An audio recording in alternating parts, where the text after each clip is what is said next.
Ça y est, l'été est là. C'est le premier jour de vacances. Et c'est la saison idéale pour sortir en nature. Le problème, donc on va voir passer encore le lot habituel d'accidents évitables, d'évitreuillage, pour un simple manque de préparation. La rando, même petite, ça ne s'improvise pas. Aujourd'hui, je vous montre le strict minimum vital à mettre dans un tout petit sac à dos pour sécuriser votre sortie et celle de vos proches. Sécurité, météo, chaussures, on va à l'essentiel pour que votre balade reste un plaisir. Allez, on passe à l'établi. Il semblerait que c'est l'été, alors on va encore avoir droit aux énervés de la rando. Alors voilà, vous partez en rando, vous êtes seul à 2, à 3, à 4, à 10, à 12, à 50, je m'en fous. Un minimum de rando. Gants nitriles, contre-coup, effet ralgan, couverture de survie, compresse, mercurochrome ou ce que vous voulez, désinfectant, bobologie, barre de cire énergétique, strap, attelle, important, attelle, un couteau, une lampe qui fait stromboscopique aussi pour vous signaler, et un fire seal, sachant que vous n'avez pas le droit de faire du feu. On est un peu en été, il semblerait. Il fait un peu chaud, il semblerait. Donc, oui, interdiction de faire du feu. Par contre, ici, il y a une boussole, et ici, il y a un sifflet. Voilà, n'oubliez pas votre téléphone, bien évidemment.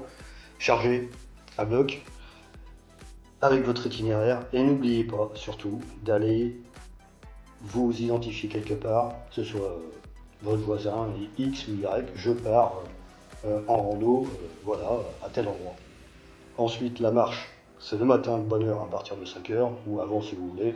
On s'arrête à 10h, ou 10h30, ou 11h en fonction du temps, dans un endroit frais, idéalement à côté d'un ruisseau, d'une rivière, d'un torrent. On y reste jusqu'à temps que la température baisse, et on repart après. Si vous partez pour la matinée, alors à ce moment-là vous partez pour la matinée, vous êtes retourné à midi, avant les grosses chaleurs. Chargez-vous peu, marchez correctement, faites attention à vous, et ça va se passer très bien. Voilà. Ici vous allez trouver de quoi pour un environnement montagne, c'est une montagne et tout ça.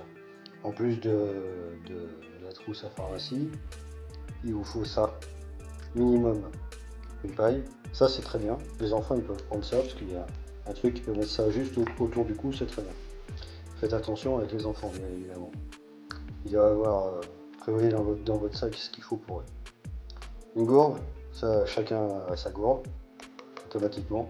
Micro-pur parce que vous n'aurez pas le droit de faire du feu, bien évidemment l'été c'est interdit, et même tout le reste de l'année. Aussi micro-pur, parce que comme vous n'aurez pas le droit de faire du feu, vous n'aurez pas le droit de faire bouillir votre flotte. Et puis l'environnement montagne dit que les températures peuvent changer très vite. Vous pouvez tomber dans une rivière, n'importe quoi, donc t-shirt, falzar. Alors les pantalons, il en existe toutes les sortes. Moi perso, c'est un pantalon usual, tactique, je sais pas quoi.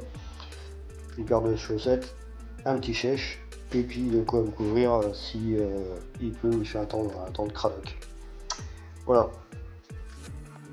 Tout ce que je vous ai montré tient dans un sac comme ça. Si on va le voir, je vais le poser là. C'est un sac comme ça, voilà. Alors, un sac standard quoi. Un sac avec une grande poche qui s'ouvre complètement, une poche de devant. C'est un petit sac. J'ai acheté ça à que dalle chez les Jiffy ou je sais pas où. Et ça tient large là-dedans parce que j'ai déjà fait l'essai. Ok.